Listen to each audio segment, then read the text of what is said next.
You're listening to The Authenticity Show, where you get to eavesdrop on great conversations about health, creativity, and the quest for excellence. Your hosts are Carlos Casados and Satch Purcell. Before we get started, I'd like to remind you to subscribe to The Authenticity Show wherever you get your podcasts and find us on social media. Our guest today is Duff McDuffee. Duff is a certified professional hypnotist and hypnotic coach, and he's here to talk with us about creative strategies for neurodivergent types and various other things. There's a lot of humor and warmth in this conversation, and it's really fabulous. You can find Duff's website at boulderhypnosisworks.com. That's boulderhypnosisworks.com. So let's dive in. Duff McDuffee. All right. Mr. Carlos Casados, how you doing, sir? Mr. Satch Purcell, I'm doing well. Look what shirt I'm wearing today. I just have to say. Oh, the authenticity shirt. Oh, wow, look at that. Beautiful. I've got to show off the merch. Oh, man, I should have worn mine. Oh, gosh. Start over. All right, let's do it. Yeah. Well, here we are in a virtual world again because our guest is not close by and can't come over and hang with us for that. Sadly, yes. Yeah. We have a wonderful Andrew Duff McDuffee, aka Duff, friend of mine and new friend to Satch. Really, really looking forward to this converation. Yeah, happy to be here. Yeah, this is going to be great. To it. Yeah. Hey, you're in Denver, right? Is that Boulder, Colorado? Boulder, yeah, you're in Boulder. Okay. Mm-hmm. So I was thinking your background was giving it away, Duff. So. Yeah. Well, I'm not actually by the lake, but it is a nice background. But I could go there very quickly to one of many lakes in the mountains. Yeah. Nice. That's so cool. Well, I'm glad we're finally having this conversation because Duff, I met you virtually before the HypnoThoughts conference. I met you through interactions on hypnothoughts.com. Mm-hmm. And back in the day, yeah. So I think we had just a couple of exchanges or whatever. And then when I rejoined Facebook after having a hiatus, you were on there and we connected there. And then I was very pleased when we met how warm you were. When we had a great conversation, great hug. I think we had lunch there at the conference, and the Orleans, yes, Orleans, yeah, the former home of HypnoThoughts. Right. And then we ended up in a couple of classes together, doing some hypnotic exercises and stuff like that. Through that time, I've had fun being on your page and watching your really laser precision philosophical conversations with your buddies and stuff. That's always a lot of fun. Yeah, I do have a background in philosophy as an undergrad, so that informs a lot of what I do. But yeah, it shows. It shows. Yeah. Yeah, but I mean, you're a deep thinker, and I like that, and I respect that about you, and I love that you're also a really kind person too. So that combination is. Thank you. Special. I appreciate that, Carlos. Takes one to know one. Thank you. And Duff, I got to say, they say that the first few seconds you meet somebody, you get a pretty good impression, of who the person is, and I immediately feel comfortable with you and at ease with you. I sense that kindness, and I like it. So this is going to be a lot of fun to. You'll be very surprised when I'm actually very mean throughout the whole rest of the conversation. Okay. Yeah. Very good. Okay. No, it's the eyebrows, kidding. right? Furrow. Yeah. Right. Yeah. No, I appreciate that. Thank you. Where do we want to kick it off? Do we want to just dive right in? I would love to ask you first, just because I know you, Satch is getting to know you, but maybe let's talk a little bit about your background. Like, first of all, I know that you do hypnosis and NLP, but what brought you into that, and where did you train to do that? And let's get started on that. Yeah. So, like I mentioned a moment before, I did philosophy in college. Actually, studied mostly philosophy of mind, philosophy of language. In fact, all these sorts of things sort of orient around something called cognitive science, which was emerging when I was in college. We didn't have a cognitive science department at my school, but really studying the mind, studying how we have experiences in the first place. How do we even have cognition? And I was very fascinated about that. But the problem with studying it from a cognitive science perspective is all from sort of the outside looking in. It's like asking people about their experience or measuring their brain waves and so on, which is interesting to me, but I wanted to know more about the experience of it. And that wasn't really done within cognitive science, at least at the time. I don't know if it's changed, but and so after graduating college, I discovered this NLP stuff, and I was like, this sounds to me like applied cognitive science. This is like what cognitive science is doing, but from the inside, and to use it for some purpose for ourselves or for helping others or communicating better and so on. And I'm like, now that's something I can use. My philosophy of language class, philosophy of mind, I can't really apply that directly into my daily life, but NLP, I can use that. How did you discover it? Was it did someone give you a book, or did you see something? Yeah. So my initial introduction to NLP was through Tony Robbins. Okay. Yeah. Someone lent me his Personal Power 2 tapes when I was really depressed, and I, like many, and I listened to all of his tapes. I had to get them back to my friend, so I had listened to them in a hurry and kind of got through them, and that was my introduction. Now Tony Robbins has some things left to be desired in the end. In fact, I went to one of his live trainings and saw his sales pitch, and let's just say, don't do what Tony Robbins does for his sales pitch, please. It was the most aggressive sales pitch I've ever seen in my life. Yeah, for hours, and just firing off all these anchors and just so pushy, to say the least. So, and he was doing a lot of good stuff, and I'm like this is really incongruent. I don't know what's happening, but I was getting a lot of value from what he was doing, and it was like really aggressive. So, ultimately, I found an alternative in the work of Steve and Connie Ray Andreas, because they had the precision of NLP, but they also had a different set of values that was very much not pushy, and focused on what we call ecology in NLP, which is like, if you do something, is it going to cause negative side effects? And let's prepare for that in advance so we don't do that. And they're just wonderful human beings, and I learned a lot from joining up with their organization. Started working with them maybe 13, 14 years ago now. And now I basically run their marketing. And so that has been a journey in itself, like learning, how do you do marketing for something that's so consensual and so non-pushy?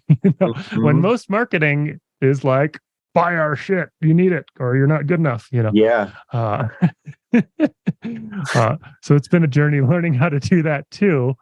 And I can't say we're like the most successful of anybody, but we're doing a lot better. We're doing pretty good. And trying to figure out how to sell people on wholeness and sell people on communicating in a win-win kind of way. It's been an interesting journey itself.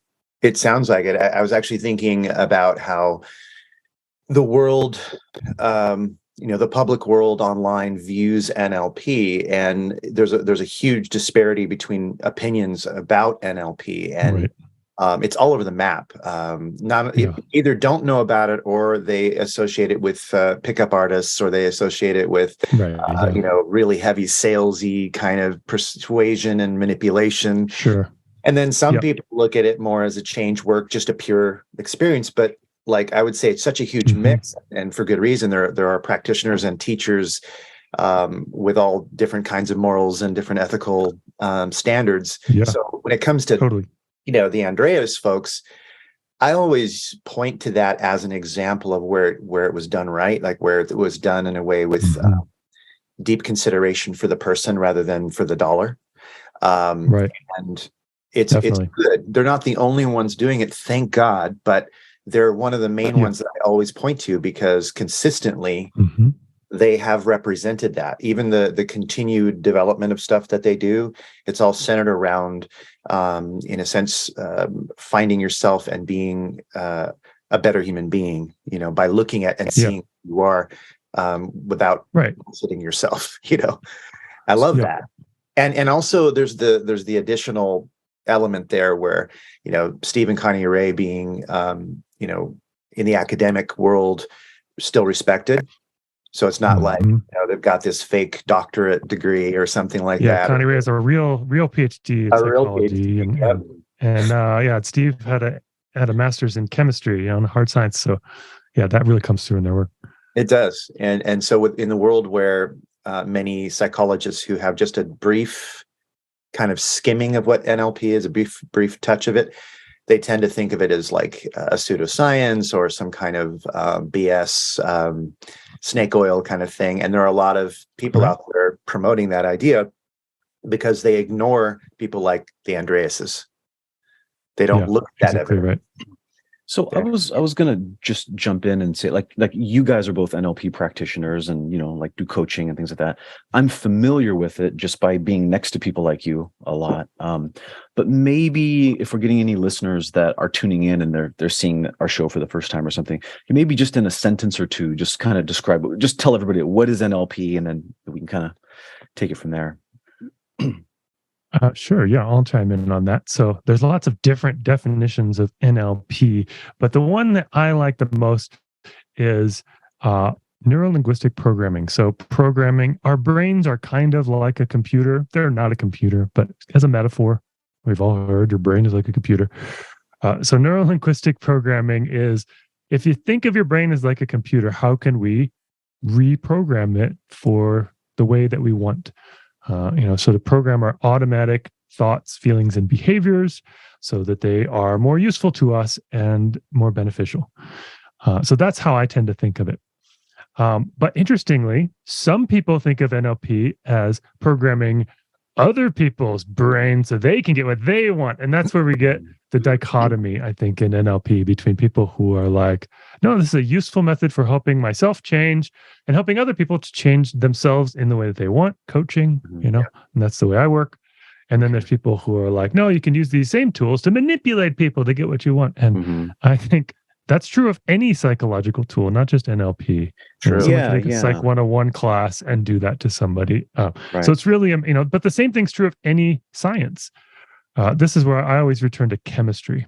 Like, I really liked chemistry in high school, and they teach chemistry to high schoolers. How could they? You can make a pipe bomb with chemistry. You can cook meth with chemistry, right? But most people don't cook meth or make pipe bombs, thank God, with their high school chemistry knowledge. And most people who learn NLP actually are not manipulative, because most humans are not manipulative. But there's a small percentage of people who are highly manipulative humans, and they seek out psychological information so they can manipulate people better. So it's good to know that people like that exist, so that we can be aware of that.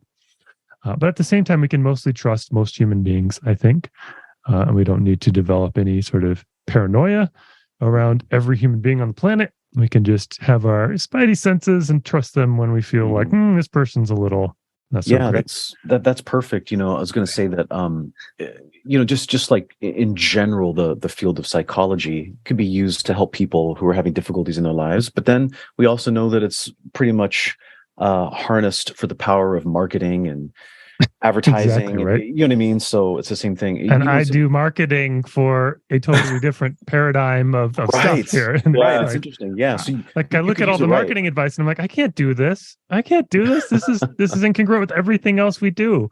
So I have to learn to modify it, like fear-based scarcity marketing. It's like, that's not great. Yeah. You're reminding me, years ago, I read I guess you could call it a hack piece or something, but it was an anti-NLP article, and it was being sent out to, ironically, people who were interested in the occult, and it was talking about NLP as not only a massive crock of shit, and it doesn't work and it's ridiculous, but here's how to protect yourself from that thing that doesn't work. Yes. So it's like, it was very funny. It doesn't work and it's dangerous. Yeah, very much. That's so. Funny.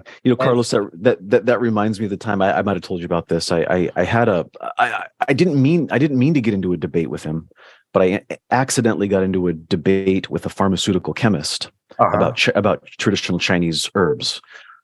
And he was, by the end of the argument, he was basically telling me that, but there isn't any research to even show that the human gut will absorb the ginsenosides. I'm like, what? I said, okay, well then why do they also always warn everybody about the potential side effects like high blood pressure and heart palpitations and all that? So you're telling me that there's no science to show that it gets absorbed, but there's all this science that says that there are these potential problems that could happen. So be careful. It's cherry picking. Come on. Cherry picking. Right. To me, it's if you have anything that's powerful, a medicine or a psychological method, it could be powerfully good or powerfully harmful, depending on how it's used. So it is important how, when you're learning chemistry to be careful and to not get acid in your eyes. And it's also important that when you're learning powerful psychological techniques, that you have a framework of like wanting to help and wanting to be helpful to yourself or to others. And we can cultivate that in various ways, whether that's very directly through something like loving kindness meditation, or something like core transformation, which is the NLP technique that's welcoming all parts of you and looking for the positive intention and so on. There's lots of different ways to cultivate good intentions if we need a little improvement, which we could all probably benefit from. Not me. I'm perfect. I have nothing else to change in my life. I've reached the pinnacle. I've got it all. Except for Carlos. Everyone else can use some. But, feel free to contact me for advice if you want. Right. I see such a difference between potentially dangerous versus dangerous. When you have knowledge that we have, the older and more deeply we study things, of course we see the way things, when you understand how things are constructed, as you get to know how things are constructed, you know how to deconstruct them, and therefore both creation and destruction becomes possible. So potentially dangerous is totally different than actually dangerous. Dangerous to me means it's either volatile, or there's some negative intent there, or it's not trustable because it's random, or there's something that makes it inherently dangerous. But I think I could count the number of people who've done some harm with NLP on one hand, probably, that I know. So it's actually extremely safe stuff, especially if you learn it with the sense of ecology or care or trying to not have negative side effects, which, if anything, doesn't seem to exist in other psychological techniques. It's like a great improvement. And then the other wonderful thing about NLP, the reason why I think NLP actually is more effective than many other ways of doing things, is because we test things all the time. We have this test, operate, test, exit loop, TOTE, which means you see how the person is responding right now. So maybe it's like, oh, I'm not confident speaking in front of groups. Okay, imagine speaking in front of a group, step into the situation. How does that feel in your body? I feel nervous. Okay, now let's do something else. We'll do some technique to try to change that. We'll come back. Now imagine again, standing in front of a group, about to present. How does it feel now? Oh, it feels fine. And I'm a little excited. That's the ideal. But maybe you have to go through that and try multiple things, 10, 20 things even, before you get that final result where it seems like, okay, this is what I want. So we're actually testing things in imagination over and over again within a coaching session, or if we're working on ourselves, or if we're communicating with another person, we're trying to communicate something and they're clearly not getting it in the way that we want. Whereas so many other things, coaching methodologies, therapy techniques, and so on, don't seem to have a test built in. Even something like supplements. I think about this a lot. If you take a supplement to get a result, how do you know if the supplement has worked? A lot of times you don't, right? You're just like, I hope this improves my health somehow. And you don't really test, right? And there's no test to figure it out. So you don't know when you can stop taking the supplement, or if you should take more, or you should take less, or if it's the right one or the wrong one. And so many things in life are like that, where we're doing something to improve ourselves, but we don't know if we're getting results or not in the direction we want to go. And so that doesn't set up a learning loop or a feedback loop where we can really improve. And so to me, one of the geniuses of NLP is that it was built in from the beginning to do sort of rapid iteration cycles and get feedback and learn really quickly by just trying things using imagination, because we can pretend like we're in a real context. So whereas Pavlov and his dogs, he was training dogs to drool on command, but just did it in real time, right? So he'd feed the dogs, or he'd ring a bell and then feed the dogs, and ring the bell and feed the dogs, and ring the bell and feed the dogs. And that would eventually associate the bell with dinner time, right? And so then they drool. But we don't have to wait. So if you're wanting to build a habit once a day, first thing in the morning, I get up and I meditate for 10 minutes, right? I was okay, well, it's going to take at least 21 days. Well, that's a random number that happens to sound nice. Or 30 days. That's about this length of a month. Maybe it takes you 500 days. Who knows how many days it takes? But it doesn't actually have to take any days. because you can imagine all the days in your head right now. And so you can practice in your imagination, and you can test to see, does it feel automatic when I think about it? And then you can get up the next morning and see if it's actually automatic. So you can do another test. But that's to me the key to NLP's sort of rapid change is we're doing rapid iteration. We're actually like trying things quickly and testing them out. And your unconscious is capable of, infinite rehearsal. So in your imagination, if you get good at that, that means that you can also suggest the idea that you can do it more than you can consciously track. And that's an interesting, thing that can be in there. And then, there's something, you've mentioned many times, and it's so important, is checking back with the person and making sure that what you did in previous weeks is working out the way it seemed it was working out in the office. And then if not, then coming back and making adjustments to make sure that you actually achieve the result, rather than the valid claims or valid criticisms that are leveled against some practitioners where they don't check on that kind of thing. Mm-hmm. But, right. It's scary to check your work. You don't know if it actually worked or not. But that's, this is the reality-based approach to change, right? We're testing it and seeing if it works. And there's nothing like seeing the results for yourself and being like, wow, okay, that really worked. But that's not NLP works or NLP doesn't work. It's whether you're actually being creative enough and learning from what you try works. Like that is what works in life, right? Like trying things and learning from what we do and seeing if it works or not. So to me, that's the heart of NLP, and that's the heart of change work. I remember the first time I did this, I was actually listening to some Tony Robbins or something. And this was back in my 20s. And I had this thing where I loved going out dancing. But half the time when I went out dancing to a club, and there's music playing, there are people around, I couldn't get myself to do it. I just froze up. Right. And the other half the time I'd finally break through and I'd be like, woo, I'm having a great time. Right. And I was like, I don't like this. I want to be able to dance every time I go out.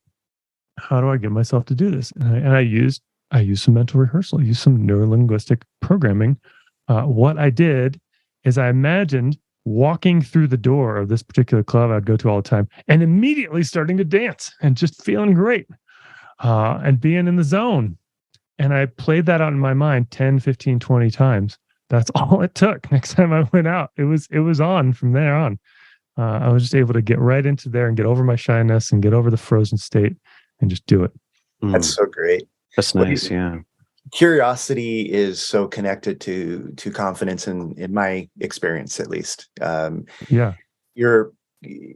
If you're comfortable being curious, it means there's got to be some confidence in there. I think, you have to be relaxed enough, or at least free of any significant tension enough to be able to explore where your mind wants to take you. And that's a form of confidence. It's what every baby, every toddler has automatically in copious amounts, and it gets drilled out of them or spanked out of them or whatever. Totally. So confidence is our birthright. We have we're kind of using NLP and these methods to kind of remind us that we are capable of imagine if you shifted, if everyone knew that they could shift their anxiety for curiosity and that kind of thing, how would that change their experience? Oh man, totally. Yeah, this is. I'm glad you brought up the baby example. Because when we are young, we're just natural learners, right? We're just soaking up stuff, and somehow along the way we stop doing that. Like, why is that? And to me, I've been reflecting on this as an example of fear of failure. Like fear of failure is a learned response, and especially from being punished when we fail, for being negative. Getting negative feedback, whether that's being yelled at or, and then we internalize that as negative internal dialogue, or, actually getting negative consequences, bad grades, whatever it is, physical punishment. So that's trained out of us, because when babies start to walk, their failure rate is 100% at first. They suck at walking. But we don't go, boo, you suck. You're never going to walk. Spank the baby. How dare you try to stand up you don't know what you're doing. Right. But we do that to ourselves as adults all the time. And after a while, we get this sort of like encrusted bubble or of like, this is what is safe and comfortable for me because I'm good at it. And beyond that, I just don't go over there. This is reminding me, Duff, of something that Carlos and I have spoken about on a few occasions. Is that competence does not necessarily equal confidence, but most people make the mistake of thinking that that's true, right? That in order to be confident, you have to already know what you're doing. Yes, totally. Right. As opposed to like, okay, so let's say you want to do something totally new. Like, how do you get yourself to even do it? And what I've started to notice, especially in my clients, is that that's the limiting thing for people in their growth as human beings. Like most people have some goal where they want to do something totally new. The reason they're not doing it is because the failure rate's basically 100% when they first start. And maybe it can get down to like 90 or 80% in a few weeks. But that is just so painful still to fail 80% of the time. But the only reason it's painful is because of what we're doing to ourselves, our internal dialogue, we're punishing ourselves when we fail rather than, okay, I tried something. All right, that didn't get me what I wanted yet. Okay, that's cool. I'm, Carlos, like the curiosity, like, I wonder what can I learn from that? So I've actually created a explicit process for how to get there because most people aren't there yet. Sounds good. And it's an acronym. You got to have a good acronym for any process, right? AFLI, AFLI. So start with acknowledging the truth. So you tried something, it didn't work. What happened? What's just the truth? It's not judging, not shame or blame, just what happened. And then forgive, F. Can you forgive yourself for failing, for being a human being? Have self-compassion. I tried something new. It's okay. And then L, learn. What did I learn from this? What can I take away? Now, I used to try to go right for learning. I'd be like, what did I learn from this? Kind of force it. But I wasn't ready emotionally. I hadn't gone to the forgive or self-compassion step. So I found that was really important to add in there, actually. And then after learning, I stands for iterate. So what can I try next time? What can I try next time? Or especially like right away, like right now or tomorrow or, soon. It might not work either. The thing I try, that might not also work, but that's okay. Because then I can just acknowledge the truth, forgive myself, learn, iterate, acknowledge the truth, forgive myself, learn, iterate over and over. And eventually, if I do that, I'll learn enough that I know what I'm kind of doing, or at least what doesn't work, and be able to go in a useful direction. So I do this myself pretty much every day. I'm a failure, guys. I fail every day at something, which is good because that means I'm learning and growing. When I'm not failing at anything, that's actually where it's a problem. Stagnation. But I try to set some like slightly ambitious goals for my day. Stretching me a little bit. And then I don't always live up to them. And so I do this process and I learn, iterate, and forgive myself for being human once again. It's okay. And then try something new the next day. And I do this with my clients. I do this. My wife and I started doing this together when we try something. It doesn't work. Oh, no, we're upset with each other. Let's go through the effort. What do we do? All right, well, we tried this. Didn't get the result we wanted. Can we forgive each other? Yes. All right. Learn from that. And what can we try next time? Beautiful little thing. The funny thing about this acronym, AFLI, AFLI, is I didn't realize I was doing it for like 3 or 4 months before I realized it's an anagram for the word fail. Huh. It is. Wow. Interesting. So we're recycling failure, turning it into something new. Like park benches made of recycled plastic bottles. Wow, that is so cool. Wow, my kitty cat wanted to hear about the acronym, so she popped into the scene here. This is Misa, everybody. Misa. This is Misa. Yeah, there she is. She's frisky right now. She's running all over the place, and she was biting my hand earlier and everything. So, and she's yelling at me. She's yelling at me. Don't attack me on camera. Okay. Right. Wow, AFLI. It's almost like you thought that out ahead of time, but you didn't. That it was, for the word fail. I thought for sure. I was like, because I was thinking, and I was talking to my wife, we need a better acronym. AFLI, this is a stupid acronym. Like, come on, we got to come up with a better one. And then I realized, oh, wow, it's an acronym for fail. It's the perfect acronym. It's turning failure into feedback, right? Like we have this expression in NLP. There's no such thing as failure, only feedback. Now, I learned that expression over 20 years ago. And I'm just now really like leading to new levels of understanding what that means, because I have a practice now to put that principle into action with athlete. So yeah, I found after about 3 or 4 months of doing this, I started to really feel differently about trying new things, and then also others, when they made mistakes, I started to have like instant compassion. Like if I buy something from Amazon, it's kind of a piece of shit and it doesn't work, before I get really upset and I try to send it back and be really mad. And now I'm like, look, they're just doing their best too. They made a prototype. It wasn't perfect. It's okay. That's great. Yeah, that is great.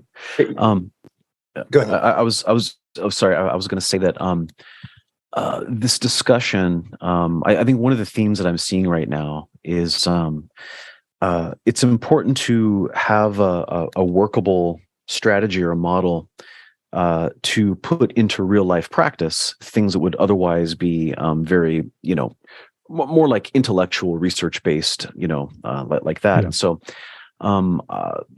Duff, we're just getting to know each other. I'm an occupational therapist, and this is one of the ways that I know that NLP is a profession, right? Is because of like what you were saying, the tote model, like assess as you go, right?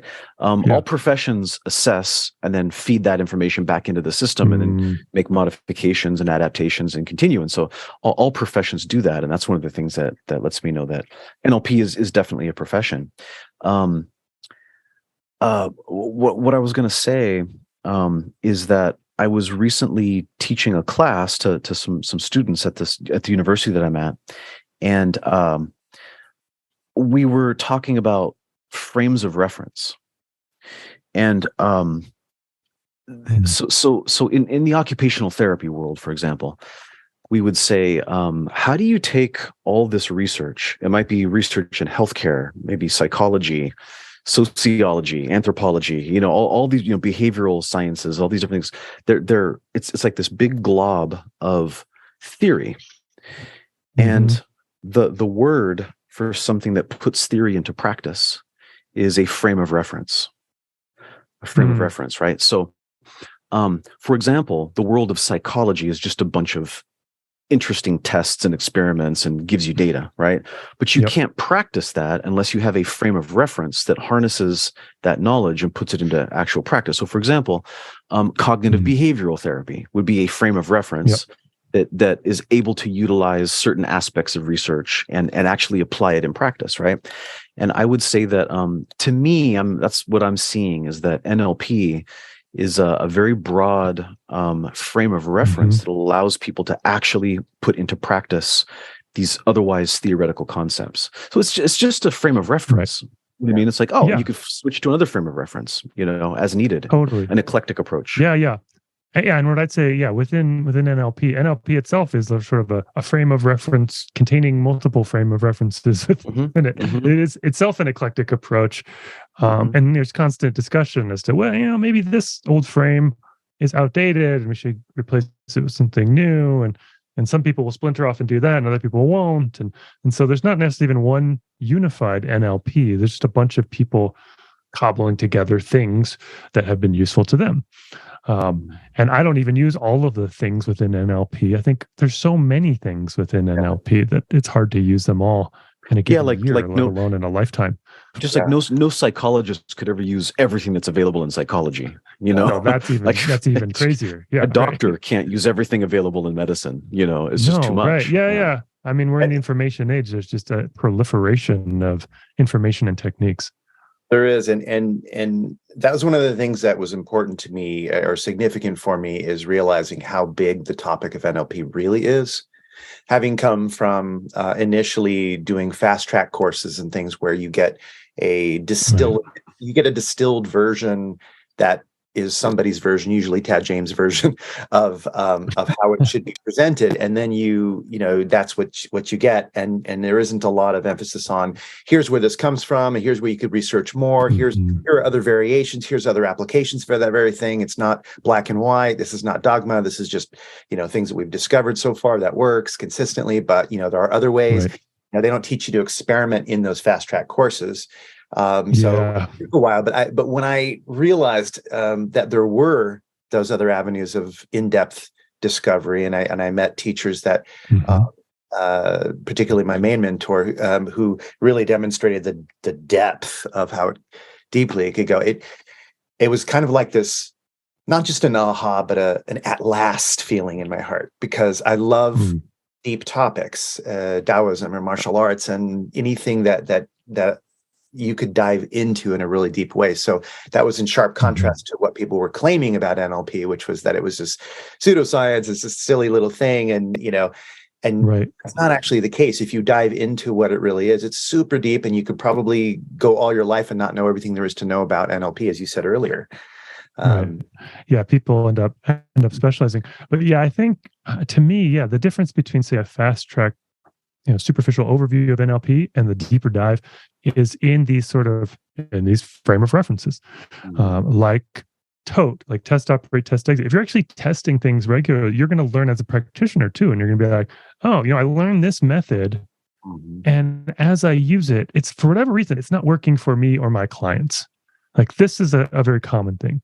It's like, this method's supposed to be the ultimate method. I'm using it, and if I'm actually paying attention to reality, I'm like, I'm not getting the results for some reason. Maybe I need more training, or maybe this method isn't appropriate for this client. I'm not sure.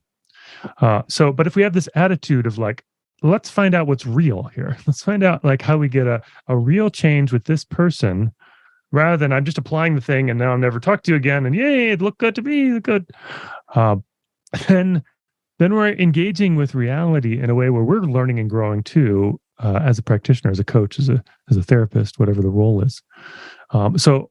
As I've been doing this, and I'm sure you have, Carlos, and other people in NLP as well, we tend to go in certain directions that are unique to our own personality and, what's interesting to us and so on.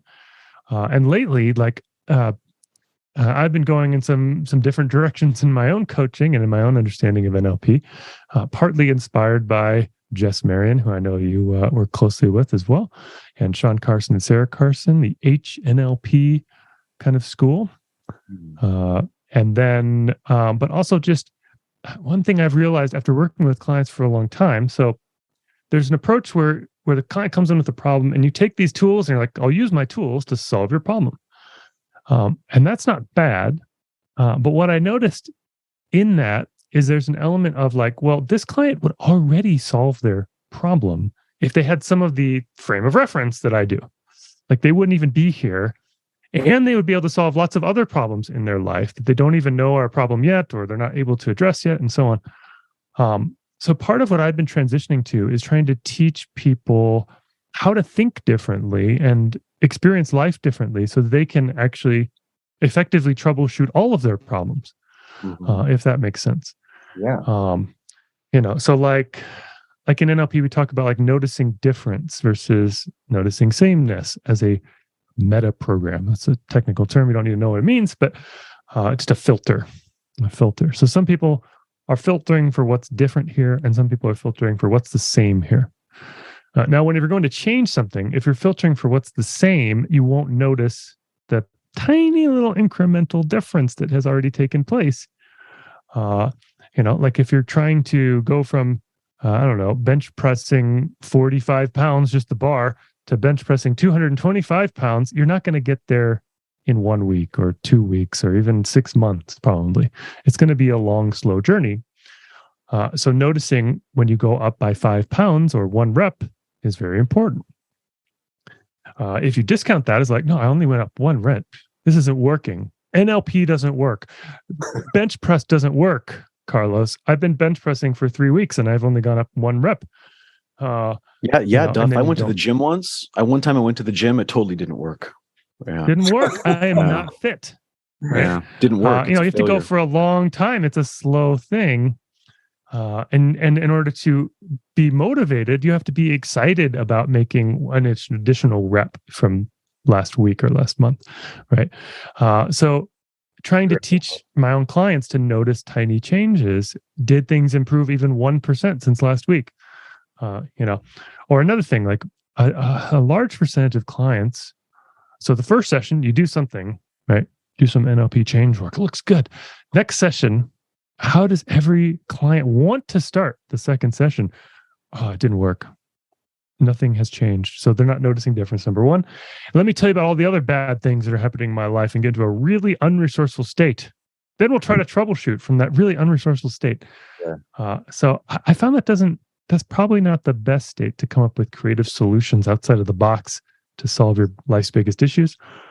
So I've created a format where in subsequent sessions, we start with what's all the things that went well since the last time we talked. All the things that went well. Let's make a huge list and just feel really good about all the good things in your life.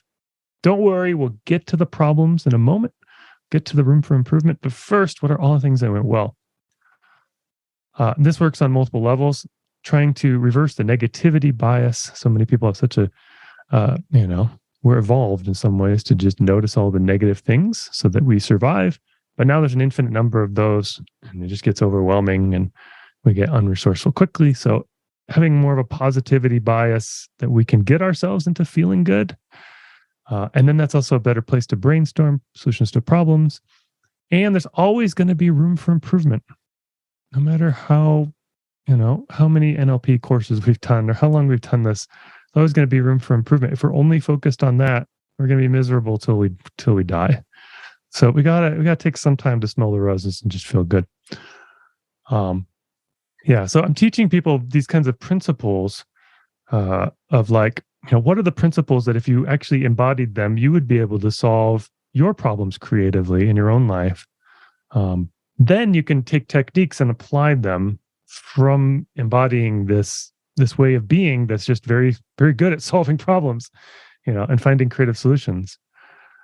Because if you take the techniques into a system, into somebody's sort of body-mind system where they don't have the frameworks, they don't have the frame of reference, then sometimes it doesn't really mesh for them. They're like, I don't get it. Why would I look for difference? Everything is just the same. Everything sucks forever. Like they're not noticing. This is so important. And I think it's one of those things that's easily overlooked because of the tendencies you mentioned. I mean, slowing down and actually taking the time to do what you're saying, to mention and to really start to filter for those things that have changed, the things that are going well. If they just hear it, just hey, this is important. It's like, yeah, but can we get to the problem? Yeah, totally. But like when you force them, when you emphasize it in structure it, yes. Yeah, you structure it in such a way that it's like, no, that is the next section. The section, that's what we're doing right now. We're actually going to spend some time focusing on that. Then they have to settle in a little bit to, okay, well, we're not going to move to the problem yet. Let me just stay focused. And then all of a sudden they discover things because they're not looking until they look. I find that all of my clients discover things. Yeah, they're like, nothing good happened. Okay, let me think about it. Oh, here's 5 good things that happened. Yeah. And it's like, have you really taken the time to feel good about those things? And most people, we have not. We're too busy. On to the next thing. When you're, and then, yeah. No, I was just going to say, you're bringing to mind another definition of NLP because, you said, hey, there are a lot of definitions of NLP, and that's so true. There's another definition that I have been finding a lot of use out of, influenced heavily by my own mentor, but it's this NLP is a meta perspective on a wide variety of topics, not just therapy, because NLP is not the applications of NLP. NLP is an approach, a way of looking at things, and it's a meta perspective that emphasizes the observation of patterns within human experience, subjective experience, and then subsequently utilizing those patterns to create changes, meaningful changes. So I like that definition too, because it's like yet again another example of how broad you could take this topic, to make improvements in your life by looking at the patterns in it and then using those patterns to make more changes. Totally. Yeah. Whatever you want to call that process, I think that's a very useful and important process. Yeah. Yeah. And there's, meta patterns. I think people miss that because it's sophisticated and it's hard to see, but that's what I'm noticing more and more in my clients too. It's like, there's these meta patterns that are preventing change. And if they had those things sort of installed already or, practiced in their mind, they maybe wouldn't even need the NLP techniques. They'd figure out some way to solve their own problem. And so to me, I'm going at a different level now. I'm trying to help people notice what's working, notice the change, the difference, feel like it's safe and interesting to try new things and fail at them. Oh man, that is a big one. Like if people already have that, they wouldn't need to hire me probably. They would just be trying things, which would be great. And that's been a big one for me. Yeah, right. Yeah, or maybe they'd be interested just to get curious, or what I'd add to it. But they'd be experimenting themselves. I'm amazed. But this is something that's in NLP. It's just the sort of attitude of experimenting and trying things and seeing and testing and seeing what feedback you get. But the funny thing is, even for me, that wasn't generalizing beyond coaching until recently. I've been trying to actively extend that attitude beyond coaching. Like one thing I tried in 2022 was making short vertical videos for TikTok and so on. Because other coaches were like, we're getting lots of clients from TikTok. I'm like, TikTok, really? Isn't that just like young kids dancing? Like, what the heck is TikTok? Like, I'm way too old for this shit. But no, they were like, you got to get on TikTok. So I'm like, okay, I'll try it out. I've never made short videos on anything. Let's see if I can do this. Super nerve-wracking, uncomfortable. I'd been a presenter at conferences, but on video, just by myself talking to a camera. I could talk to you guys, very comfortable. But talking to a camera, what the hell? So I knew I had to reprogram my brain around this. Because when I made a short video, I watched it back and I was like, oh God, it's terrible. Right? You can't walk. Toddler can't walk. What's wrong with you? Right? I was doing that to myself. So I decided I would reprogram my brain. This is how I do it. Very simply. I was like, I just got to practice showing up on camera. So I put up my phone, right? And I stood in front of it and I recorded for 60 seconds and I watched it back.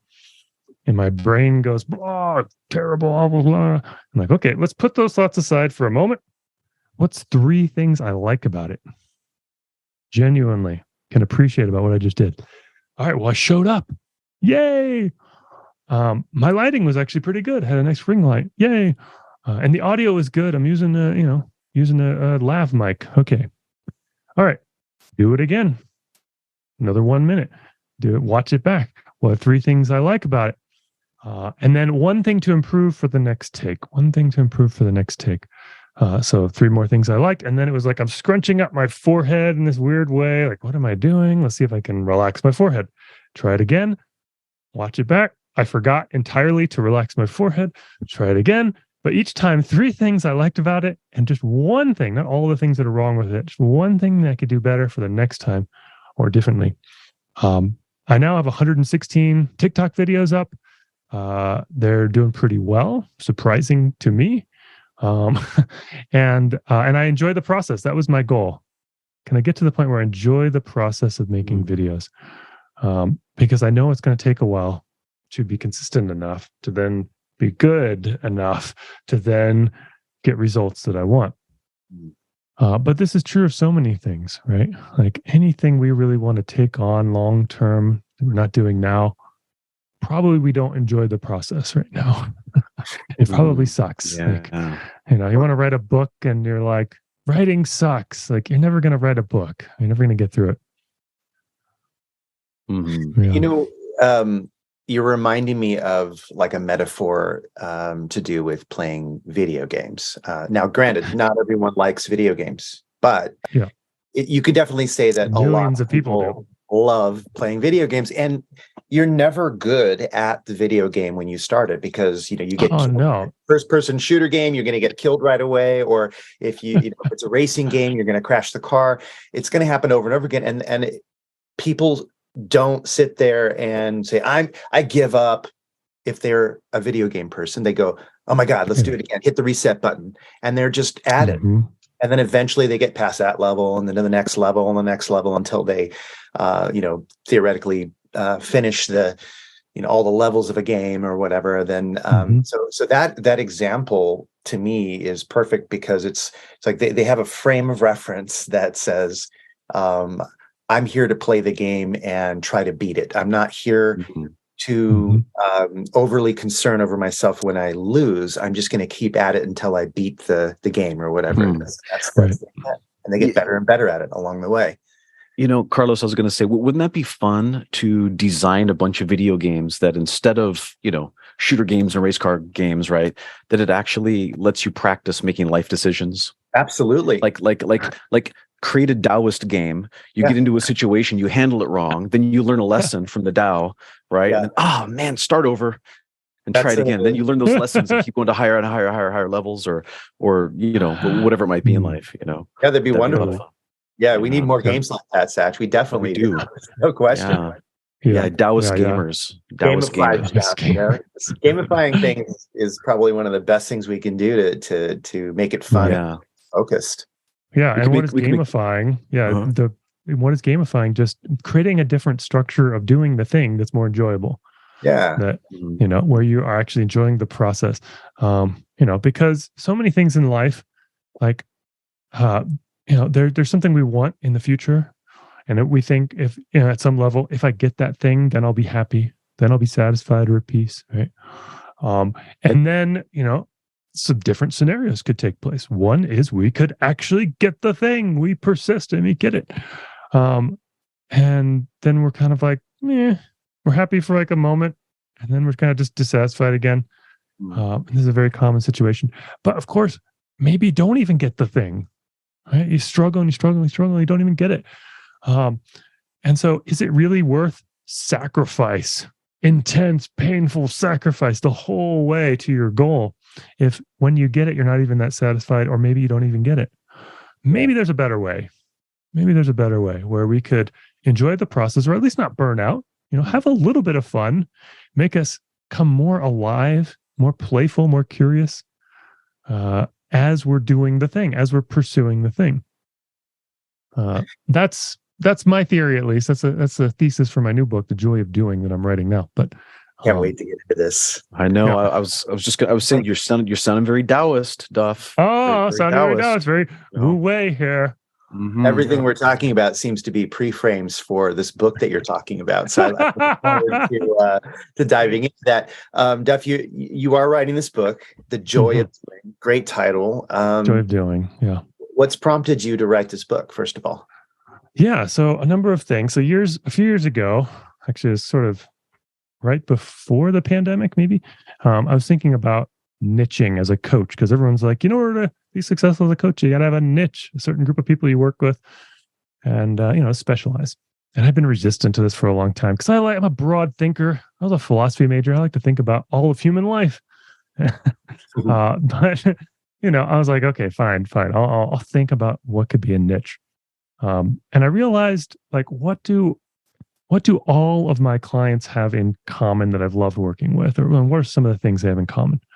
I thought through for a long time, and I was like, I think all of my clients are really creative people who have like cool ideas for things they want to do, and they're struggling to do those things. That's just a theme that I see again and again. You might call those people neurodivergent, have ADHD or autism spectrum or Tourette syndrome, or just think different, as the old Apple commercials used to say. And so, neurodiversity is one frame I look at that, or just creativity, creative people who are not necessarily doing the 9-to-5 normal thing. So I think all three of us would probably qualify. And many of our listeners probably. So people like that tend to have similar problems. They have big ideas, maybe way too many ideas, because they're creative and they're generating ideas all the time. This is true of me, at least. And turning those ideas into practical actions that I can take today and tomorrow and the next day and so on, and actually achieve the goal. There's a gap there, right? There's just kind of a gap or challenges. So my wife was in grad school during the pandemic, getting a master's degree in user experience design, which is basically making things that humans design more user-friendly, whether that's apps or websites. Sometimes could be physical objects as well. But human beings, we design things, and sometimes they're designed badly. We all know that, right? So anyway, she had a project where she needed to work with something, and she was like, "Can I do something for your business?" I'm like, "I don't know. I don't have an app. My website's really simple." It's like, what if we did a kind of user research with your target niche audience, creative people who are struggling to do their big thing, and we'll figure out like what's the breakdown in their productivity system here, right? How are they doing this? I thought the answer was going to be very simple. They just needed sort of some support for co-working, just like someone to sit down with them and be like, all right, what are you working on this hour? I'm working on this. All right, check in at the end of the hour. And there's some systems for that, like focusmate.com, which I use for co-working, and very helpful. But as it turned out, we did sort of an open-ended interviews. My wife did like a bunch of interviews, like maybe a dozen with different people. There's breakdowns at every level with creative people, from how we think about goals to our productivity system, which may or may not be just a pile of sticky notes, or digitally version of that, to how we use our calendar, how we manage our time. Like everything is just a mess oftentimes with creative people, because they don't do any of those things in a standard way. And we have way too many ideas for things to do, and it overwhelms our system and so on. So anyway, after pondering the data for a long time from this user research, it took me months before I came up with an idea of like, how do I make sense of this in a way that's useful to people? And finally dawned on me, whenever we do something, we have 3 stages of doing that thing. We have to sort of start the thing. We focus on the thing, actually doing the thing. And then we finish doing the thing and maybe ship it off, right? Start, focus, finish. Call it the productivity engine. And then I realized all the standard productivity advice out there, the main systems out there, assume you can already easily start, focus, and finish. True. Just like if you're a procrastinator and you take up David Allen's getting things done, you're going to procrastinate much worse, because now you've collected all of the things that you could do and you put them into a well-organized list. And you're spending all of your time collecting and organizing those things and processing your email inboxes, and you're spending almost no time doing the stuff, right? And so this is true of many different systems. Start, focus, and finish. And when I say that to people who are stuck, they're like, yes, this makes sense to me. I have problems with all 3, or 2 out of 3, or just starting, or whatever it is. It's because some people procrastinate or have trouble starting. Some people, when they're focusing, they're bouncing around to other ideas. They can't stay on task. And some people, they get to the almost the finish line, and they can't publish the thing, right? They have like 7 books sitting on their shelves that are digitally, that are 95% complete, and they can't pull the trigger. How did you know all this about me, Andrew? I know, right? It's all, I just studied Carlos in secret. Right? Yeah, no, when I tell people this, they're like, wow, like I feel seen. I'm not the only one. Because one of the themes that came up in the research too was shame. Everyone felt terrible about themselves. They couldn't figure this out. And I realized like, no, it's not about you. It's like just all creative people are kind of this way. And there hasn't been a system up until now to understand what's going on. So start, focus, finish is helpful to identify the where the problem is taking place. And then you can chunk it down. You can say, okay, well, I'm just going to, like, I have problems with starting. So I'm just going to work on that until I can start things and not worry about whether I can focus or complete them yet. I'm just going to try to get good at starting. And I tried this for a while. I used an affirmation. I can easily get started. I can easily get started. I can easily get started. I can easily get started. And I said this over and over 500 or 1,000 times a day. For a few weeks, and use visualization to imagine different things that I wanted to do that I would often have difficulty getting started, like from checking my email to washing the dishes to writing to working on marketing emails. And I just imagined the first like 5 seconds in my head, and I was like, yeah, you're right. The first 5 seconds of anything are pretty easy.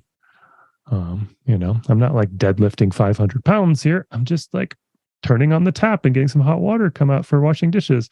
I'm just like literally like moving my index finger on a trackpad and touching it. Like that's really easy.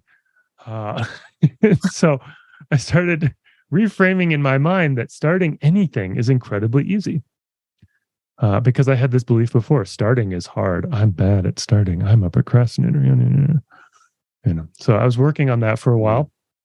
And I worked on focus with this thing called focusmate.com, where you can co-work with people for 50 minutes or 25 minutes or now they have 75 minutes, just random people on video. And you say, hey, Carlos, what are you working on? Oh, I'm going to be writing my book for the next 25 minutes, writing a draft of chapter 2. And then you go on mute and you check in at the end. Seeing someone work, having just a tiny bit of accountability, that radically improves my focus. And I found for many creative people, they work better with just that slight bit of co-working side by side. In fact, there's a idea in NLP that explains this.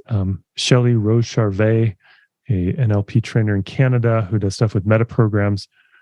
She has a book called Words That Change Minds. And one of the distinctions she has is working styles. So working styles are, how do you prefer to do things? And there's 3 basic working styles in her model. First one is independent. That's leave me alone. I'll get this to you when I'm done. Classic computer programmer, software developers are often independent. Proximity, which is like working sort of next to someone in an open office or on FocusMate, having some accountability for what you're doing, some very clear ideas of what you're working on, but mostly just like sitting next to each other and checking in once in a while. And then collaborative.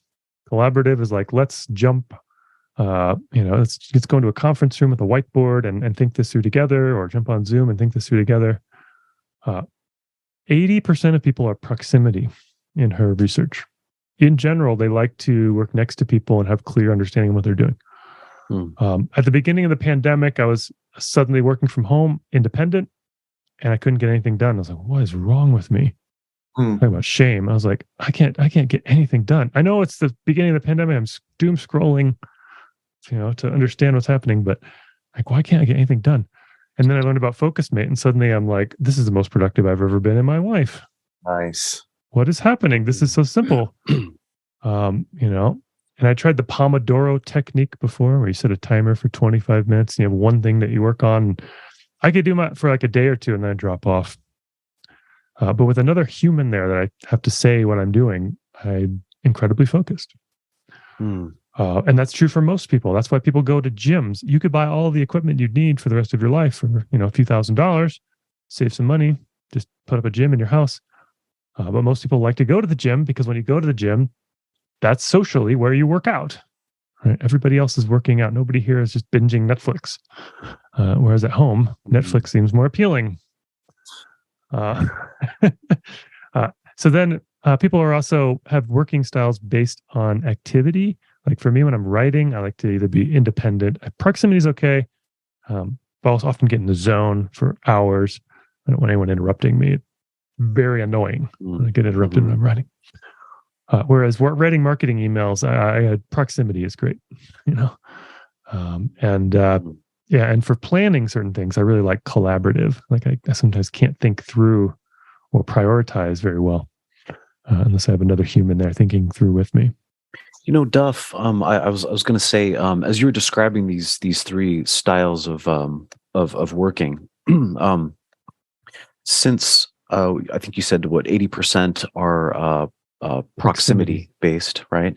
And that reminds me of when humans are developing, we're not born with automatic social skills, right? We have to learn how to interact with other humans as we grow, just like we have to learn to interact with everything else in the environment. And when children are developing, play is an extremely important concept, right? And the first step in play is children play on their own. So when children are very, very young, they have to play on their own. If you put them in proximity to other children, they're not able to interact with each other, right? Or somebody's going to end up crying, right? Because they steal each other's toys and somebody gets gouged in the cheek, right? So the first stage is independent play. The second stage is parallel play. Parallel play, yes. Where 2 children are playing their own thing, but they're playing within the presence of each other. And that's the precursor to interactive play that happens later. And I couldn't help but think, as you were describing that so well, it was just like strumming chords inside me, right? I'm like, yeah, because we all choose a different method of working depending on what it is we're working on, right? There are certain things that I would do better with proximity to other people, yet there are other things that I would do better collaboratively, and other types of topics that I would do better on my own. Like if I'm a pro, just leave me alone, I'll do it, right? Totally. It seems like if we were to look at that from a developmental perspective, that if 80% of the people need proximity to do their best work, it seems like there's a natural evolution there. We have to, if you don't parallel play, you can never get to interactive play. Yeah. If we don't parallel or proximity work, we can never get to that true interactive, independent style of work. So it's almost like a developmental continuum to me. Yes. Yeah. There's a lot in there. So parallel play is often how people on the autism spectrum talk about how they like to do entertainment. Is to do their own thing in a room where somebody else is also doing their own thing, which is also very interesting, because a lot of my creative clients are possibly on the spectrum. Not all are, diagnosed, but self-diagnosed sometimes, or overlap with ADHD and so on. But one thing I've found that's incredibly consistent among procrastinators is procrastinators do not procrastinate if they have proximity. If they have parallel play, we might call it. If someone's in the room who says, and the procrastinator says, I've been really struggling to write my paper. Will you sit next to me and do something else that's unrelated for half an hour while I write a little bit? They will be fine. They really do just fine. So to me, and procrastination is such a shameful problem that people have. They feel so bad about themselves. What's wrong with me? And they beat themselves up and they go into depression and so on. But sometimes it's a simple fix, which is wild. Not always. Now, sometimes there's other things going on, like chronic fatigue or motivation issues and so on. But it's a hugely reliable thing to say, get on Focus Mate and work on this with another human there. And if my client will actually do it, then they find they have no problem at all doing things during a Focus Mate session. They're not procrastinating at all. They might put off the Focus Mate, or sometimes right in the session, I'll be like, okay, what are you procrastinating? I'm going to set a timer for 5 minutes. Do you want to work on it for 5 minutes with me? And they'll go, oh yeah, okay, sure. And we'll just get started. And then they won't want to stop after 5 minutes. So it's super easy actually to resolve this problem, as long as you think outside of the box of your own individuality. I was going to say, I had read of research that shows that if people begin doing a task that they find unpleasant, after several minutes of doing it, they actually start to produce, happy chemistry in their body, and they actually begin to enjoy the thing that they didn't want to start. That makes a lot of sense. It's true, and I've applied that to myself many times. Going to school for years, there were so many things I didn't want to do, but I always remembered that research. But if I just start in a little while, I'll start to feel good about this, and next thing you know, I'm like, look at that, I am feeling good about writing this paper or finishing this chapter or something like that. It's a phenomenal thing to experience when you know to look for it. Right. Yeah, and I was a severe procrastinator in some ways, still have some lingering elements of that, but man, I've improved like 95%. I failed several classes in college because I couldn't get myself to put words on the page for the final paper, and just could not turn in a paper. And it was awful. It was an awful feeling because I wanted to do it. It wasn't that I wasn't motivated. I was highly motivated. I wanted to do the thing, but I was just frozen. And we didn't have Focus Mate at that time. But had I known that sort of thing, I could have gone to a coffee shop or a library and just, or had a friend and say, could you sit next to me for 30 minutes while I put some words on the paper? I'm glad you're mentioning this Focus Mate. This is becoming it's becoming an advertisement for that. I know, I'm going to be sponsored for the next episode. But I'm telling you, I have lots of students that are in that very situation where it's like I'm seeing their grades plummet. And talk to them about it, and they just can't get started on things. They can't. It's like, I'm going to recommend that. That's focusmate.com. Lots of students on there. Lots of PhD students writing their dissertation that I'll pair up with, or entrepreneurs doing their thing. What it really comes back to me is just, in personal development. in self-help. There's an overemphasis on the personal and the self. We need each other. We're social beings. Yeah. We're maybe 200,000 years old in the evolutionary chain here. Maybe a little more, a little less. But for most of those years, we wouldn't have done anything alone. Yeah, in a tribe of 100 to 150 people, like who goes out and hunts woolly mammoths by themselves, or goes berry picking while there's tigers around? Like we would not have done that. Dead man. Yeah. But, there have been times when Carlos and I have just gotten together, and Carlos, you've even recommended this a couple of times, like, hey, just come over and let's just work on whatever things we need to work on. We've done that, and actually that's something I miss. I've been thinking we should do that a little more often. Once in a while, let's do it. It's better than the coffee shop for me, because I'm so I've developed hypervigilance, and so it's, if I hear a change or sense a change in the environment, usually it's from hearing, but sometimes it's from peripheral view. I have to break what I'm doing, and sort of, this is kind of like a have to thing that my nervous system thinks that it needs to, right? And it's so wired into me deeply that I get a lot of hit and miss when it comes to going to a coffee shop. And yet it always appeals to me to go, because I think the concept of a coffee shop is that I'm getting out of my house, and it's going to force me to, or not even force me, but just maybe put me in a place where I'm not going to be distracted by my home distractions. Exactly. Like going to the gym. Yeah, like going to the gym. You could buy a squat rack and just put it in the corner of your living room. But then, the sound, I know somebody did that. constant changing in the environment causes me to break away from what I'm doing, and then I'm suddenly not getting the shit done. So if I did something like that, like hanging out with Satch, if we hung out, or I have my friend Anna who comes over sometimes, or sometimes co-working. You're working on your own thing in proximity, and you're checking in once an hour and setting an intention. I think it's really important to set an intention and check in as part of that ritual. I cannot do it if there's a TV going on in the background at all. No, I can't. I can't even if I'm not interested in it. It doesn't matter whether I'm interested in it or not. It's just so distracting. Oh my God, me too. Yeah. But this is also common in creative people, in neurodivergent people. I am finally admitting to myself in the last year or so that I have always been autistic and still am, but don't necessarily display all of the signs of autism anymore, because I've really worked on myself, and I've covered over with layers of inauthentic masking, which I'm trying to peel back. But very authentic of you to admit that. Yes, exactly. Thank you. On the Authenticity Show here. So, so neurodivergent people, or neurodiversity, includes a wide variety of people, but neurodivergence, part of what it is often a sensory sensitivity. So in NLP, we talk about, and in neuroscience and in cognitive science, our nervous system filters out most of the information coming in through our senses, because it's just sort of noise. We don't need to notice everything all the time. So like many people, they go to a coffee shop and they don't even notice the din of the espresso machine in their ear, which is right here. But Carlos goes and he's like, so he notices that, and I notice that. It's super annoying.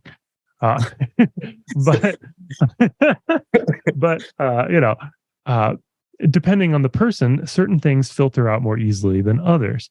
Like when I really get into the zone, and some people have this experience too, when I get really into the zone, like writing or something like that, someone calls my name, I won't even hear it. It's just gone. Right? I'm in a trance state. But people who are neurodivergent, they're often, because one of the key things is that we have some sensory sensitivity in one or more of the channels. For me, touch was a big one growing up. I was very sensitive to touch. Like people would hug me, I'm like, super annoying how they're hugging me. Now, I actually really love touch. I married a massage therapist who then became a user experience designer. But I was more sensitive to it. And most people's sense of touch is really not that great compared to, say, a trained professional. Yeah. So like in your case, it's amplified in a way. You experience touch more amplified than a typical person would. Yeah, at least at the time it was. And it has changed over time. Satch, you're an occupational therapist, so you probably know of specific methods that would help people who are sensitive to do this. Like, I'm not a professional, but I've heard like with autistic kids, they have what is it called?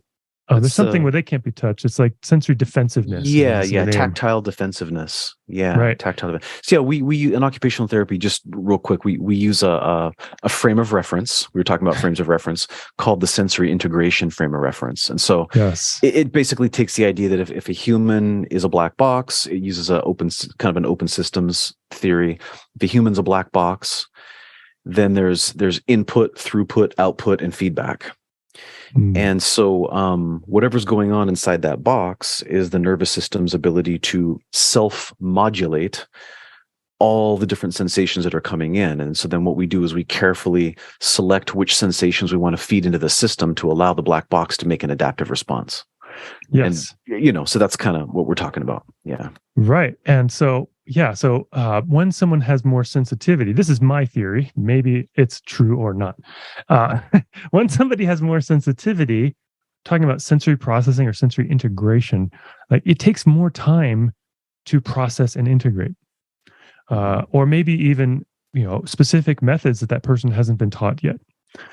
So for me, like one of the weird things is my intuition over the years has led me to things that I think have led to sensory integration. Like I was very sensitive to touch and couldn't handle that. And what did I do? I did thousands of hours of body scan Vipassana meditation, where I noticed the sensations in my body with equanimity. And us too. Yep. Right. Yeah. And that changed how my body processes things.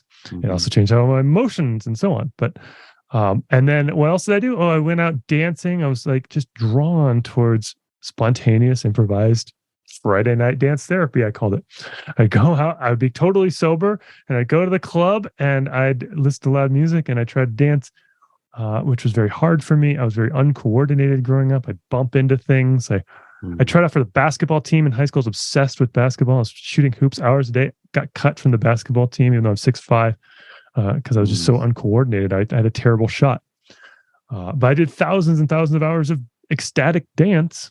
And then I became coordinated through that. And then I also got obsessed with juggling, which is a coordination thing. And I'd juggle in college for like an hour or two a day. And then afterwards, my body would be buzzing and I would just like lie there and just be like, and something was happening in my nervous system, creating more connections. And all that helped me over time. Yeah. Yeah. I was going to say, it sounds like you were doing self-occupational therapy. I know. I didn't even know. You find an occupation, which is a valued activity that you're self-motivated to do. Totally. And then you do it and there's healing power in that. That's exactly what you did. Yeah. Yeah. And then I had the autistic special interest obsession that just like, it's like, I have to juggle for 2 hours a night now. I don't know why. Okay, here we go. Wow. That's great. That's amazing. So I do that instead of my philosophy papers. But somehow still graduated. But yeah, so I think there's a wisdom in the body, in the intuition here that if we're really listening, we're really paying attention, can lead us in directions that we don't even know why they're good for us. But they're often weird, especially if we're a little weird, we're a little neurodivergent or unique as individuals. Like Carlos, I don't know if 30 years ago you'd be like, I'm going to get involved in plant medicines or Tai Chi or whatever else, like maybe that would have been like, that's a little too weird. I don't know. Maybe 40 years ago. Yeah, 40 years ago. I started about 32 years ago. So. Okay. Never mind. So you started young. You took your 18. Path and you went for it. I was 18.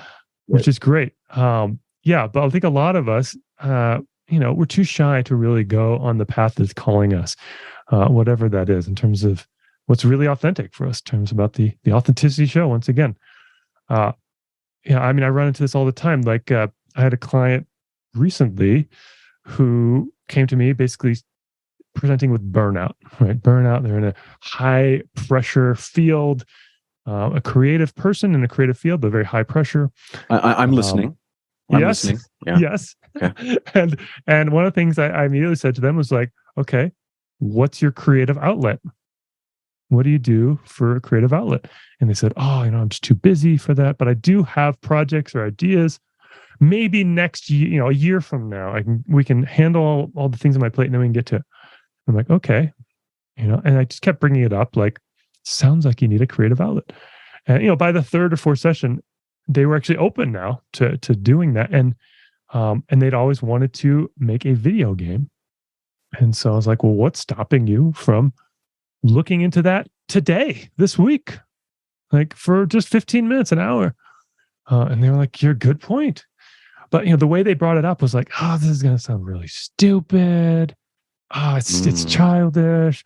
And I had to like draw it out of them. And then it was like, they told me how video games had changed their life, actually. Because there was this really hard video game. There's this really hard video game they had played years ago. And apparently lots of people have found the same experience with this specific video game. It was so hard that they actually, the process of persisting and beating the game pulled them out of a depressive kind of self-esteem funk. Wow. Do you know the name of this game? Dark Souls is the game specifically. Dark Souls. I've never played Dark Souls, but apparently it's brutal in terms of the difficulty level. And there's no easy setting. It's just right off the bat, like so hard. Real life, huh? Yeah. And it takes, weeks or months to beat. And then it's like you feel like you ran a marathon in terms of the intensity of the thing. And most games don't do that anymore, right? They have easy levels and so on. They gradually move you up. But there's something about overcoming that challenge that multiple people have found with this particular game, that it pulled them out of like feeling bad about themselves, like they were just a terrible person or depressed and so on. So anyway, this, it's like this project of making a video game was actually deeply meaningful for this person, but they were like, no, it's not okay. I can't do that. And it's like, well, why not? Like, that's what your heart is calling you, right? Like, why wouldn't you do that? But I think most of us are like that a lot of times. It's like, oh, that's too weird, that's not okay for me to do the weird thing that I really want. There's that shame you were talking about earlier. Yeah, and it's burying the curiosity and the play and the confidence. Exactly. Yeah, it's stifling the expression of confidence. Yeah. It's so. That's a good point, Carlos. It's almost like shame is when confidence is inflamed. Confidence-itis, is shame, basically. It's very inflammatory, I think. Inflammatory. Yeah. Right. You were talking about the failure and the fear of failure and the negative attitudes that people have about failure. And I just wanted to add this additional point that was driven home by listening to the Andrew Huberman Lab podcast, which is loaded with fun stuff for anybody who hasn't heard it. It's geeky and it's fun, and it's presented at a level that you don't have to be a neuroscientist to enjoy. Great for people like us who are coaches and teachers and that kind of stuff. Love Huberman's podcast. Yeah, super good. And he mentioned about failure and about the whole concept of neuroplasticity and how important failure is to neuroplasticity. And neuroplasticity is this big thing nowadays that for the last at least 20 years it's been spoken about, written about, and so on. And it's really, for those who don't know, it's the brain's ability to change itself, to grow and adapt and so forth. It's the root of addictions as much as it's the root of healing and transformation. So it's really involved in that. And he said that, when you're learning a piano, each time you fail, if you continue at that practice, the effort to continue trying to get through that scale or get through that difficult piece, your brain redoubles its effort and it ends up producing more brain cells. It starts to force certain pathways and kind of forge its way through the forest, if you will, to create smoothness of that experience. So eventually it's something that you have unconscious competence at.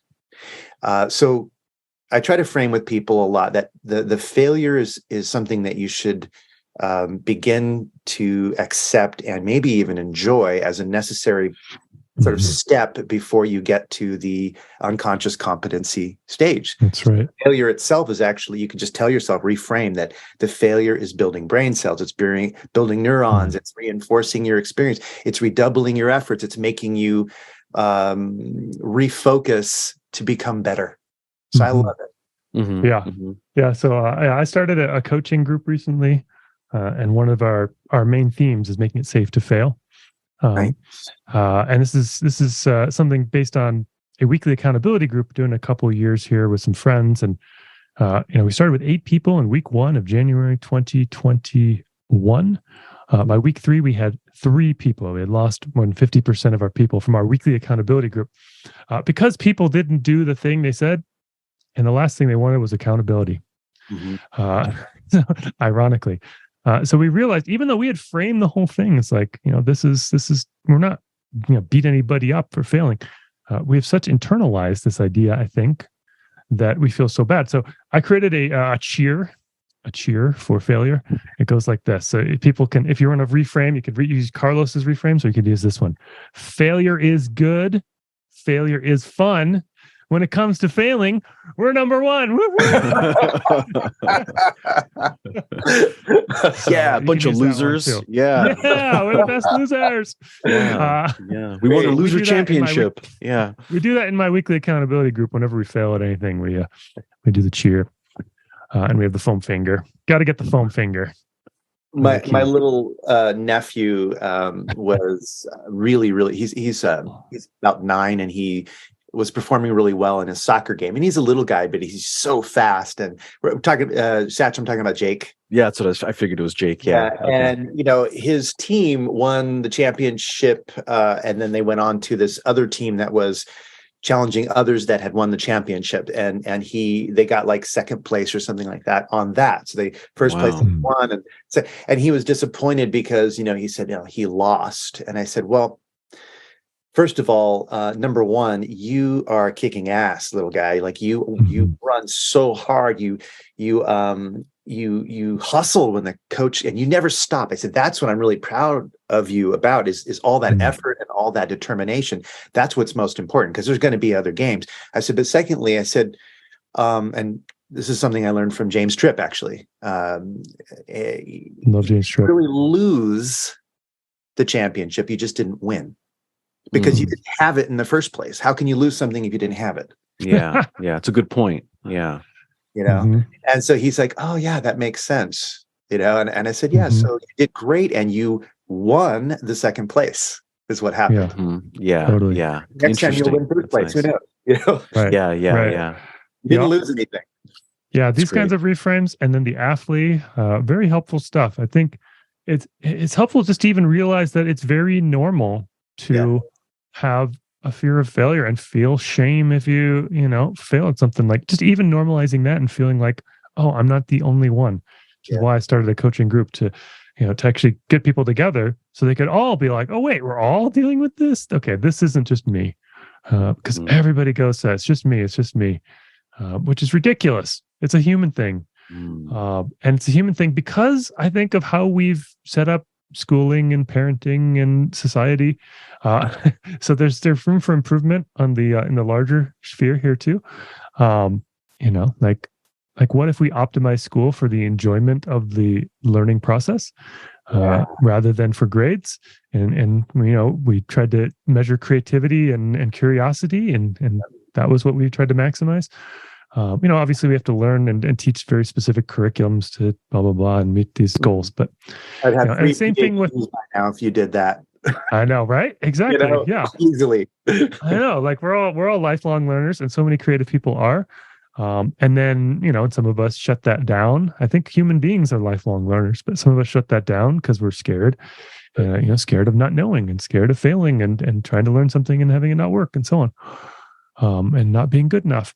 But that's the whole fixed mindset, growth mindset of Carol Dweck's research, that if you believe intelligence is fixed, then you probably won't apply yourself very hard, and you only take on the easy problems and so on. And if you believe intelligence is something that it can improve with effort and good strategies, then you'll try harder, and because you can get smarter by working at it. Yeah.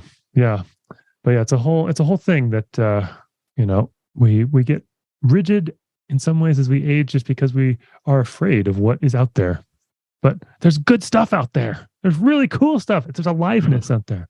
I just this morning, there's a little astrology app that Carlos had turned me on to. It's CoStar Carlos, right? And this morning, was it last night or this morning? I read it, and it said it gave a great idea. It said stretching is not only for your legs; you can stretch friendships too. I was like, oh, that's an interesting idea. So just that idea of stretching, stretch your intelligence, stretch your, right.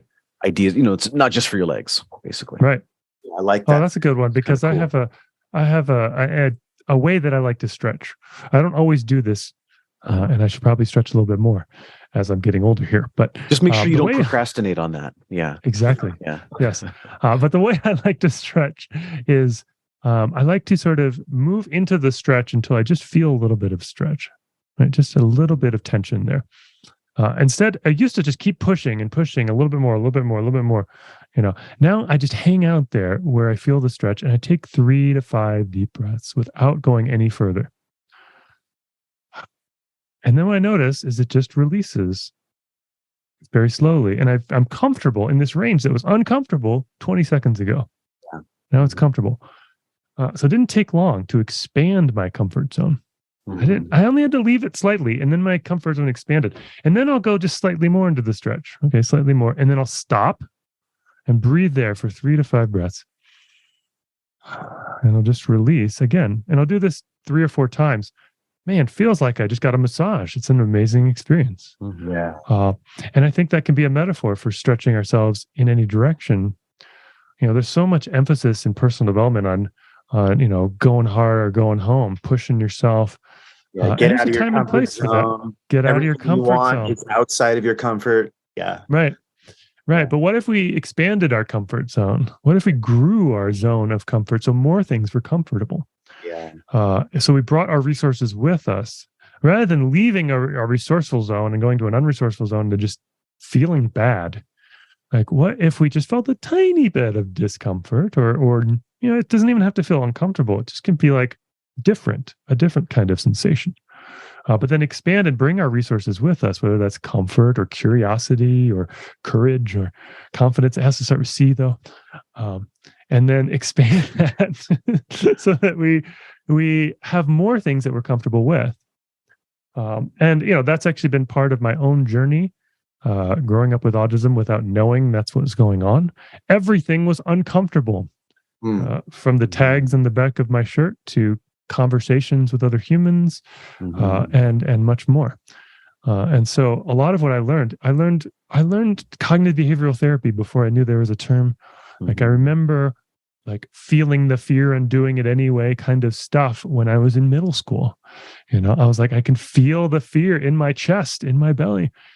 I'm going to breathe and tell myself, look, this is safe. This is actually okay. And then I'm going to do it slowly. And so there's ways we can do this and expand, that are very simple. It doesn't have to be even that complex as, spinning feelings or anchoring or whatever the NLP stuff we want to do, alter the submodalities of we don't have to do any, and we can do that. But some of these principles are really simple, just slowing down and feeling and reminding yourself you're safe and then taking a step forward anyway. It's a lot of wisdom in a bottle right there. Yeah. It's true though. It's simple, but very effective. Yeah. Yeah. I wanted to say one more thing about burnout, but Carlos, do you have something to say? No. I can do that right after you. Okay. Yeah, because Satch has mentioned he's listening, which is good. And there's probably someone else who's listening right now and can really hear these words. So burnout, I've been thinking a lot about burnout because I've burned out more than once. And this is very common with creative people, with neurodiversity, with neurodivergent people. Burnout's a real theme. It's a common theme. And so, the way I've been thinking about it is, what's the design of work? And what direction does the design of your workday or the kind of work you're doing or how you're doing it, where does that lead with your energy levels over time? Burnout doesn't happen in a day, right? Like, if you're feeling like you got tons of reserves and you even pull an all-nighter, you'll probably be okay. And that's why young people can pull all-nighters more than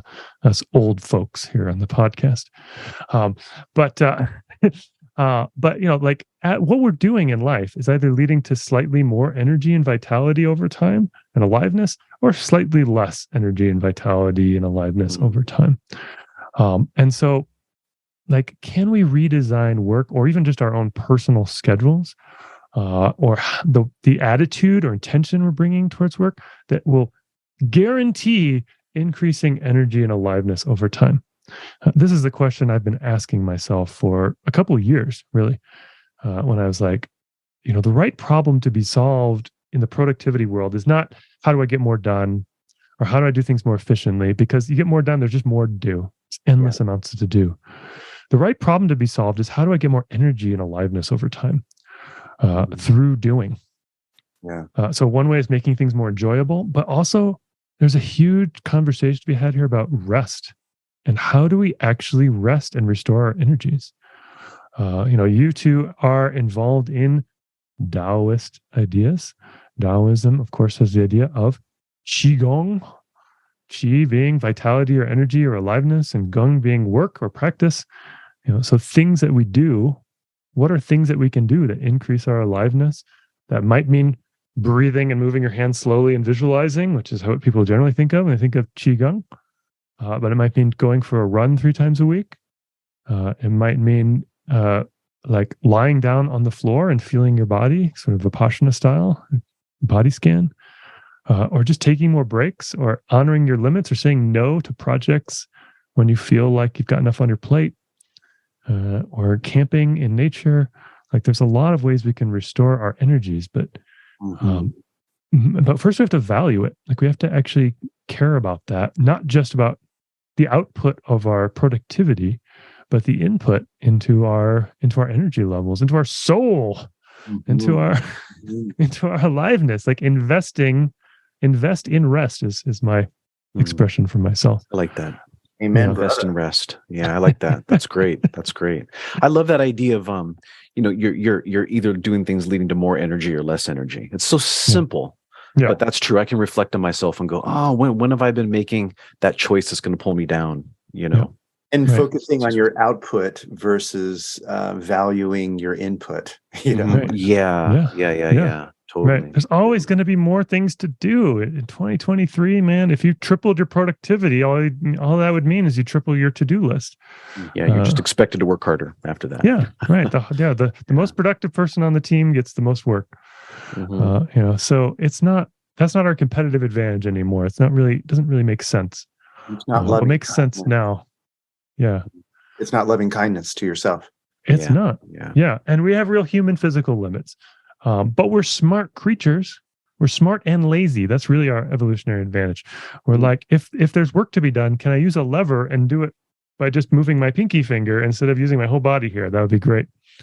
So we figure out easier ways to do things, but unless we value rest, we're never going to get it, because there's always more, always more to-dos. So that's the first shift we need to make there. Yeah, I like that.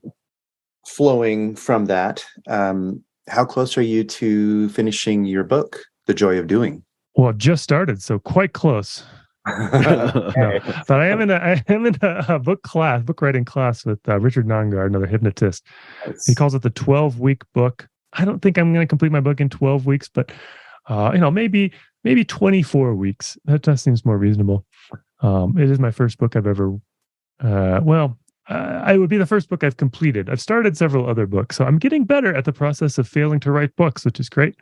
And eventually I'll succeed at actually completing a book. And this one, I think, is likely, because I'm going to keep it short, and I already have most of the ideas worked out in my head. So I think it could actually get done by mid 2023 here.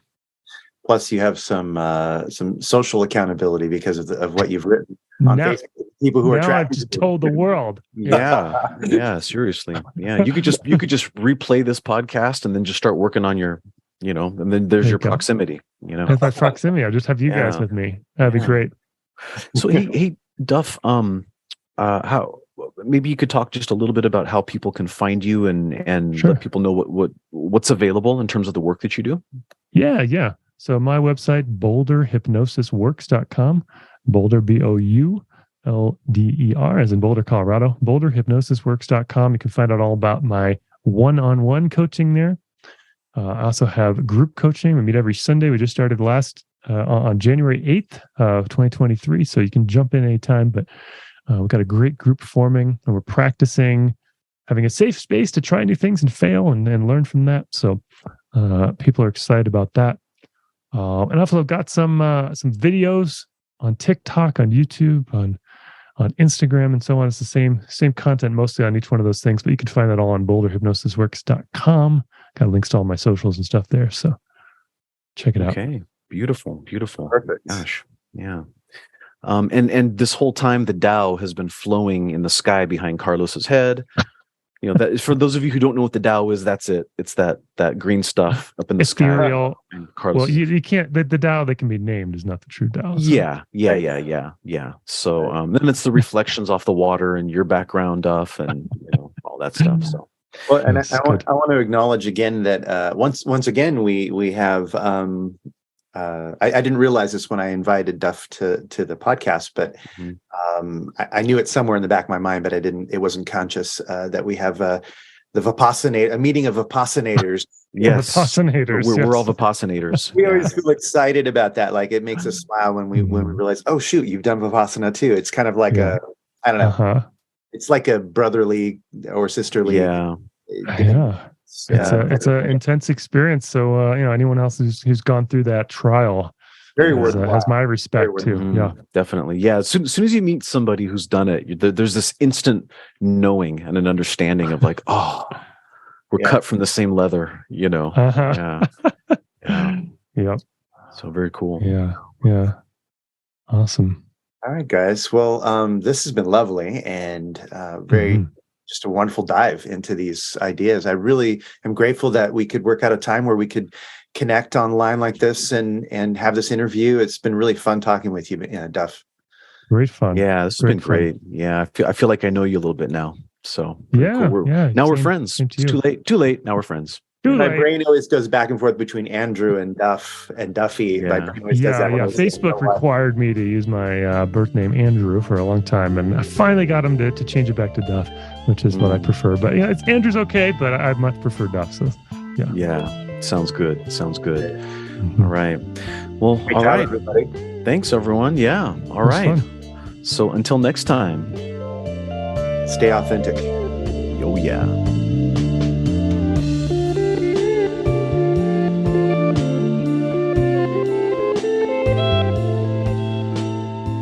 You've been listening to The Authenticity Show with your hosts, Carlos Casados and Satch Purcell.